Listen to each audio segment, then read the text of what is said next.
Hey everybody, I just want to record this video for you guys, man. I just want to talk about the irony of God.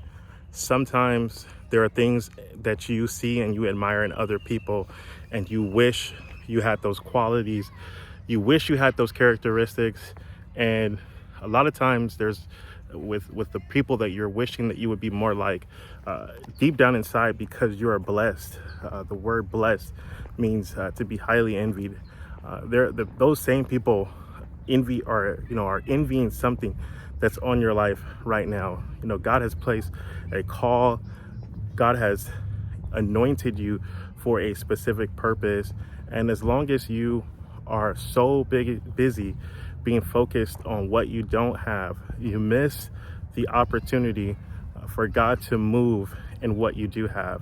And so one of the scriptures that has helped me the most is when Moses was at the Red Sea, and he sees the Egyptians. They're approaching, and he's crying out to God. God is like, why are you crying out to me?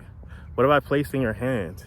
And so sometimes we're so busy looking at what we don't have, we fail to see what God has placed in our hands. And earlier, God shared with me that he was closing the gaps in our lives.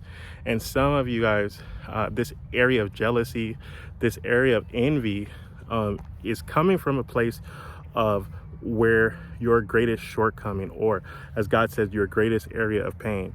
And if you would surrender your greatest area of pain, God will turn that thing around and use this for your benefit. For me, I was always afraid, to open up my mouth, because I've had these physical gaps ever since I was a very, very little kid. Ever since I can remember, every picture that I have of being a little kid, I had these gaps in my teeth. So it made me afraid to open my mouth, to speak boldly. And what God has placed in me, as I'm learning, as God is unpacking the revelation, there's people who have allowed me, who have trusted and have seen what God has placed in my life, and they've allowed me to speak into their life. And because of that, God has shown me on a small scale that these people's lives have been changed, their lives have been affected. And if I would be bold to step out even further, how many more lives could be affected